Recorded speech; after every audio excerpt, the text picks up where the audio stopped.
What's happening, YouTube? It's Simon466cards, and today we're going to talk about Fanatics and the agreement they've signed with a company called Perfect Game that I believe is problematic, and I'm not the only one that thinks that. But before we get into that, I should take a step back and say that I'm actually overall a fan of what Fanatics is doing. I think that their direction and their strategy is a lot better for the growth of the hobby than what Panini has done in the last few years, and obviously there's a much better vision in my mind as to what Fanatics is doing. Having said all that, if there are some things about Fanatics that I don't agree with and that I think are problematic, I'm going to talk about them too, to be as neutral and objective as I am, and that's what we're going to talk about today. So as you can see, this is an article from May the 2nd, and I'll link to it in the description below. But it talks about an agreement between Fanatics and Perfect Game, and it is an agreement to distribute trading cards, collectibles, and memorabilia. And if you're wondering, what is Perfect Game? What do they do? Well, they're known for putting on youth baseball tournaments that youth players come and play in, and it's a lot. 10,000 events annually in the US and internationally, according to a Perfect Game spokesperson. So that's a lot of events. And so what Perfect Game does is they put on these clinics or these academies that bring in players from various different places. And the idea there is that you get all these players together, all these good or elite players together, and then those tournaments or those events will also bring in college scouts and even maybe major league scouts, so that these players can get college scholarships or get signed to or go to a college or even get drafted. And so that's what these Perfect Game events are known for, right? And then there's obviously other things where they better your skills and make you more attractive to college scouts or major league scouts or that type of thing. So the problem with this agreement is with the age of the kids. So this is a screenshot from the Perfect Game website. They go as young as 13 or 14. As you can see here, 13U, 14U. That means under 13 and under 14. And I looked this up on the Perfect Game website. This is an event schedule for 13 and 14-year-olds. So you can see here, there is a lot of events. And so if you're talking about 13, 14-year-olds, that's what, grade 7, grade 8 maybe? That's young. And that's problematic for me. And it's too young for players, or I guess not even players, like kids, to be doing what I'm about to show you that they'll be doing, right? And what is that? Well, The Athletic has a great article that explains in detail why this agreement is awful for these young kids and their parents, and how they're signing away rights for the rest of their lives. And so I'll link to this article in the description below as well. And let's jump right into what the problem is. It is in the waiver release form, and we're going to go over that based off of the article from The Athletic. So you can see here, it says there's a waiver release form on the website that says it grants Perfect Game the absolute irrevocable right to use their name, signature, likeness, image, voice, and or appearance in any photos, video, audio, digital cards, or images on behalf of any Perfect Game or its affiliates at any present and future events related to Perfect Game. And this is where it gets interesting, because they say participants will not receive any compensation for the use of those things and releases Perfect Game from any and all claims. So basically, hey kids, can we take your picture? Yeah, can you sign some autographs, sign some baseball, sign some stickers for me maybe, do some interviews? And yeah, you got paid all of $0 for that. So I don't know about you, but to me that sounds problematic, and that's why I have the joke here. Like, who do you think you are asking for this kind of deal? The NCAA? Like, this is ridiculous. These people, and I should point out, these to go to Perfect Game, I believe you have to pay like hundreds, if not thousands of dollars to go to these Perfect Game camps, events, academies, whatever you want to call them. And then also they get to keep all of your NIL for themselves to use as they see fit in the future. You can see why I find this to be problematic, right? Let's continue. Another piece of this article says, and this now relates to cards and collectibles, when players are drafted in a high round by a major league team, they get a rookie card deal or memorabilia deal. And so an agent here is saying, Now Fanatics owns all this, and they can say, why do we need to have your stickers or your signatures when we have a warehouse possibly full of all the stickers you signed when you're working for Perfect Game, when you signed all those stickers one day after one of your baseball tournaments, right? And the other problematic part is this part. Perfect Game's media section has no end date or expiration for any of these NIL rights, which multiple agents consider the most troubling part. That means they're signing away their rights in perpetuity.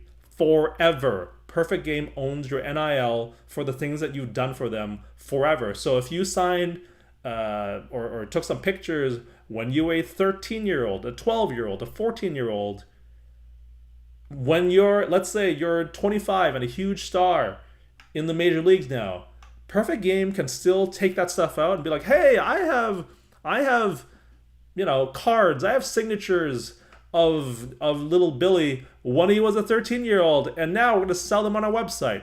There's nothing here on this website that says you can't do that, or Perfect Game can't do that with your stuff. There's no, you can see, no end date, no expiration. And this is why it's problematic. This company is getting a bunch of stuff for free and then has your rights forever and can do whatever they want with it forever. And do you see why this is problematic? And the other part of the issue with Perfect Game is that a lot of parents and kids feel like they don't have a choice. If they want their kid to try to get a college scholarship, a lot of kids go to these Perfect Game events so that they get the exposure to scouts and colleges and recruiters, so that this is an event that brings all of these scouts and people together. And so if you don't go to this event, you don't go to this tournament, you don't get to play in front of a bunch of scouts, because these are the type of events that they come to. And so you're kind of, I don't want to say blackmailed, but you're kind of forced into playing in these events if you want to get maximum exposure. And that's one of the reasons why Perfect Game can get away with doing stuff like this, is they kind of have a monopoly on exposure to important people in colleges and in baseball in general, right? And so it seems like they're just manipulating that to their advantage. And that's what I think.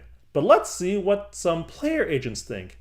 And so the one on the left right now here is from Scott Boras, who's a very famous baseball agent. You could say here, it says the most powerful agent in the sport, possibly. And they basically say it's exploitative, unethical, and costing player future earnings. And Scott Boras is saying, we have warned players for the past 2 years that Perfect Game is signing away your individual rights for cards that should not be the design and platform. Basically, he's saying, you're not supposed to be taking profit for this stuff, doing stuff like this. You're supposed to be helping kids out, and now you're turning this into a profit center. And he's been saying, I wouldn't recommend any kid sign these documents or that waiver form because of just how one-sided it is. And on the flip side, or to continue this actually, there's another agent here. It basically says there should be a class action lawsuit against Perfect Game by the parents because there's no representation. The parents don't know what these contracts really mean, and they call it unethical and borderline illegal. And I agree with this. Like, I agree with Scott Boras. I agree with this unknown baseball agent. I don't know how you look at this and not think, yeah, they're taking advantage of kids and parents who don't have any other choice but to do this if they want to get exposure at these Perfect Game tournaments to sign whatever they want, right? And so it's like, man, that is not a good look. It's really not a good look for Perfect Game. And I think this is more a problem with Perfect Game than Fanatics, because to me, Fanatics is doing this deal to incept their brand and their name into sports and into pop culture at a young age with kids by having all of the cards with Perfect Game being Topps or Fanatics branded cards. And that's how you increase the value, increase the recognition of your brand, which is whether it's Fanatics or Topps, potato on that one. But this is how you kind of get ingrained into the pop culture, is if your name is kind of everywhere. So I totally understand why Fanatics is doing it, but it's really a problem with Perfect Game. And you can see here what I was saying earlier. Parents pay thousands of dollars for tournaments to help their kids get ranked or scouted. And by the time they have time to get an agent, they might have already signed their rights away with Perfect Game. And parents and players and their kids, they might just get excited about having a baseball card, but they don't understand the long-term ramifications of what this agreement or what the waiver form they signed actually means. And that's why I take this all to say that I think this is a Perfect Game problem. I don't think it's a Fanatics problem. But I don't know if Fanatics is going to get some signature stickers as part of this agreement with Perfect Game. And then all of a sudden, when little Billy gets drafted, maybe Fanatics or Top says, actually, you don't actually need to sign you, or we're going to lowball you because we already have 100 stickers that you signed when you're 13 years old, right? That's a problem. And just to be associated with something that says, let's be honest, like it feels kind of sleazy. It feels very, very reckless to have something like this where the look and feel and the perception is you're taking advantage of young kids and their parents and making them give you their NIL rights and signatures for free, basically, even though they're paying you. And it's just not a good look for Fanatics to be even associated with something like this. And while I understand why they might be doing it, again, to get more of their product into baseball players and kids at a young age, it's not great. It's not a good look. Fanatics is already a monopoly, or is going to be a monopoly as it is, and to be doing something else that feels sort of monopoly related on the Perfect Game side, it's gross. It's not great, and I think this isn't going to be great Fanatics from a perception standpoint. Will it make a long-term impact? No, probably not. Let's be honest. But I think anybody who doesn't like Fanatics is just going to use this as a reason and as additional proof and evidence why Fanatics is bad. And I think by doing this deal and by signing this agreement, it puts Fanatics in a tough spot where they're just in a no-win situation, and it just makes them look bad by association. And that's where my head's at. I think the real fault lies with Perfect Game and the fact they're doing this, but just by association at Fanatics, like, this isn't a good look. So would love to hear your thoughts and comments on this one. This is a little bit different. This is more newsy than the normal content I make, but I noticed that article was published on May the 2nd. I'm recording this a week later on May the 9th, and nobody's talked about it, so I figure, well, if nobody's going to talk about it, then I might as well do it. So would love to hear your thoughts and comments on this one. What do you think about this agreement with Perfect Game? What do you think about Fanatics and their involvement and how this makes them look, even if it's not necessarily their fault, they're just perhaps making cards? Would love to hear your thoughts and comments. Sometimes on this channel, when I am prepared, I preview the next one. And so next time, we're going to talk about gem rate data and why it's a biased sample. This is not a knock on Ryan, who runs gem rate. He's doing a great job, has great data.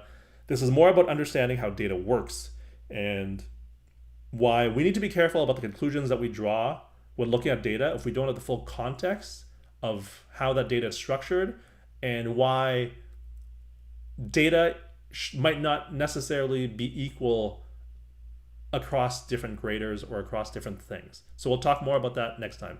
Thank you, as always, for listening and watching. I will talk to you all soon. Cheers.